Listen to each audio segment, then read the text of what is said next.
इसलिए जिन व्यक्तियों की वजह से हम अच्छा जीवन जी रहे हैं उनके प्रति कृतज्ञ होना हमारा धर्म है, हमारी जिम्मेदारी बनती है।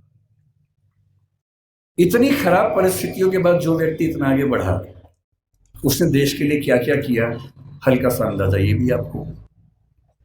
जो लोग कहते हैं कि उन्होंने केवल दलित समाज पर कल्याण किया, वो बहुत छोटी बात कहते हैं। वो तो किया ही। उन्होंने महाड़ सत्याग्रह किया, उन्होंने पानी के लेकर खूब सत्याग्रह किया, मंदिर प्रवेश को लेकर सत्याग्रह किया।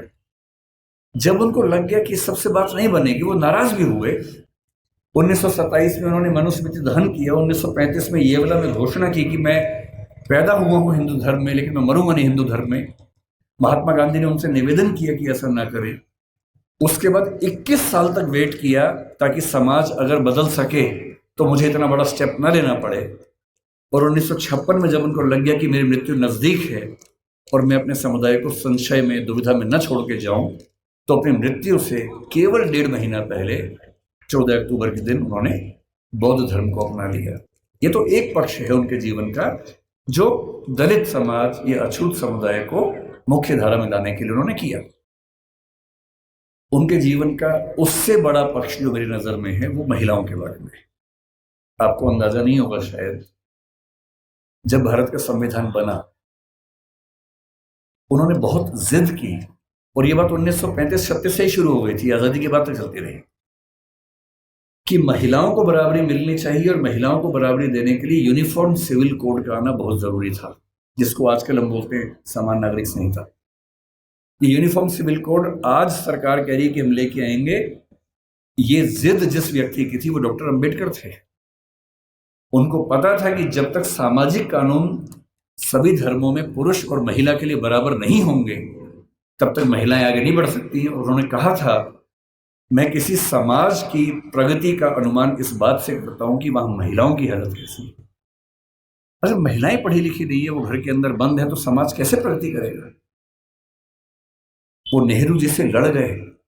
जिस सरकार में वो कानून मंत्री थे 1946 से 51 के बीच का जो दौर था, उन्होंने नेहरू जी से, जो प्रधानमंत्री थे, खूब झगड़ा किया कि यूनिफॉर्म सिविल कोड आप लेके आइए।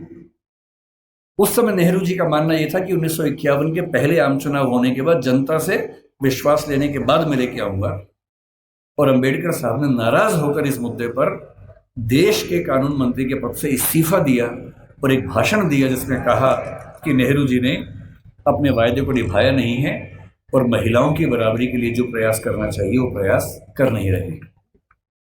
और फिर 1956 में उनकी मृत्यु होने से 1 साल पहले, 1.5 साल पहले, जो हिंदू कोड बिल था, Hindu code bill uniform civil code का एक बड़ा हिस्सा था जो हिंदू समाज के बारे में था, उसको 4 कानूनों के रूप में नेहरू जी ने पारित करवाया, जिसमें से एक हिंदू मैरिज एक्ट है, एक हिंदू सक्सेशन एक्ट है।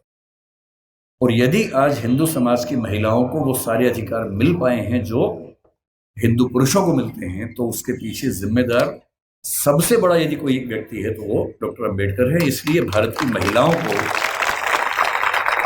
आप जिस भी धर्म को मानते हो, मुस्लिम समाज पर यूनिफॉर्म सिविल कोड उस समय लागू नहीं करवा पाए वो, अब शायद वो भी होगा।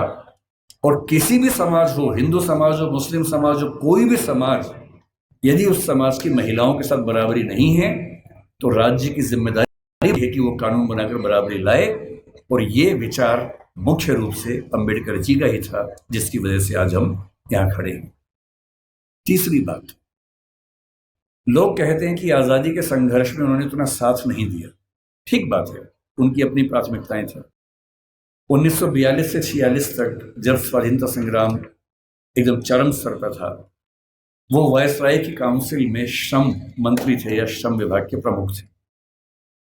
आज हम कहते हैं कि भारत में जो श्रम सुधार है, श्रम सुधार का मतलब किसी भी व्यक्ति को नौकरी पे रखेंगे तो कम से कम इतना वेतन देना ही होगा। न्यूनतम वेतन बोलते हैं, मिनिमम वेजेस बोलते हैं। प्रोविडेंट फंड बोलते हैं कि जब कोई व्यक्ति रिटायर हो तो उसको कितना पैसा मिलता है एक साथ। यदि कोई व्यक्ति 8 घंटे से ज्यादा काम करता है उसको अतिरिक्त वेतन मिलना चाहिए, ओवर टाइम की पेमेंट मिलनी चाहिए।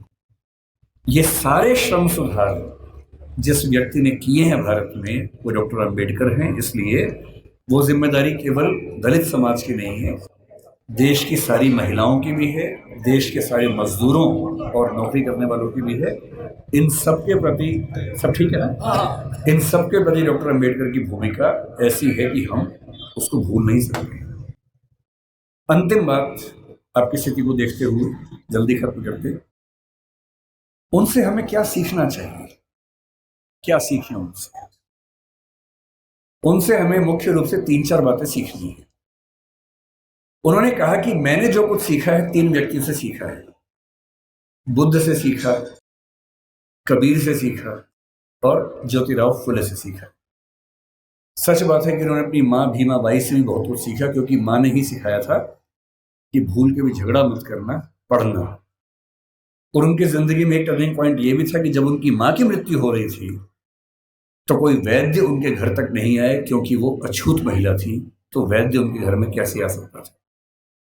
और तब उनको लगा कि मेरी माँ जिस रोग से मरी वो तो चलो एक दैहिक रोग था, पर ये समाज जिस मानसिक रोग से ग्रस्त है उसका इलाज जरूरी है, और जीवन भर उन्होंने वो किया। अंबेडकर जी से आपको और हमें क्या सीखना चाहिए? मैं तो अपने हिस्से का सीखता हूं, आपको भी क्या सीखना चाहिए? देखिए, जो समाज का वंचित समुदाय है जिसमें हम में से अधिकांश लोग आते हैं, आपको समानता की स्थिति में आना है। अंबेडकर जी एक बड़ा सुंदर संविधान देश का लिख के गए हैं। उस संविधान में एक हिस्सा मूल अधिकारों का है। बहुत इंटरेस्टिंग बात है कि हमारे संविधान के मूल अधिकारों में सबसे पहला अधिकार समानता का है, न कि स्वतंत्रता का है, क्योंकि समानता जरूरी है। और अनुच्छेद 14 है, 15 है, 16 है, 17 है, 18 है, ये 5 अनुच्छेद पूरी तरह से समानता को साबित करने का प्रयास करते हैं। और आर्टिकल 17 में साफ साफ लिखते हैं, अस्पृश्यता का अंत किया जाता है और किसी भी रूप में इसका आचरण निषिद्ध होगा और दंडनीय होगा। अपने मरने से 1 साल पहले दबाव डाल के 1955 में उन्होंने अस्पृश्यता अपराध अधिनियम भी पारित करवा लिया, जिसके तहत अनटचेबिलिटी या अस्पृश्यता को या छुआछूत को अपराध घोषित किया गया। उनसे हमें क्या सीखना चाहिए? आपको क्या सीखना चाहिए? पहली बात, उन्होंने एक बड़ी गहरी बात कही थी कि शिक्षा शेरनी का दूध होता है और जो इसको जितना पीता है उतना ही दहाड़ता है। बिना शिक्षित हुए कुछ नहीं मिल सकता। और यहां तक कहा कि तुम्हारे पैर में जूते हो ना हो, हाथ में किताब होनी चाहिए।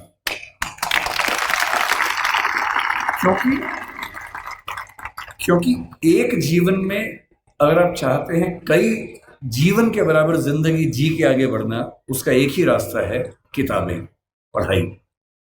इसके उदाहरण खुद डॉक्टर अंबेडकर हैं। आपके समाज के पास ना उतना पैसा है, ना उतनी जमीन है, ना उतनी संपत्ति है, ना उतना रसूख है, ना उतनी पॉलिटिकल ताकत है। जिन समुदायों, जिन परिवारों के पास ये सब नहीं होता, उनके पास आगे बढ़ना एक ही रास्ता बचता है, वो है शिक्षा, तालीम।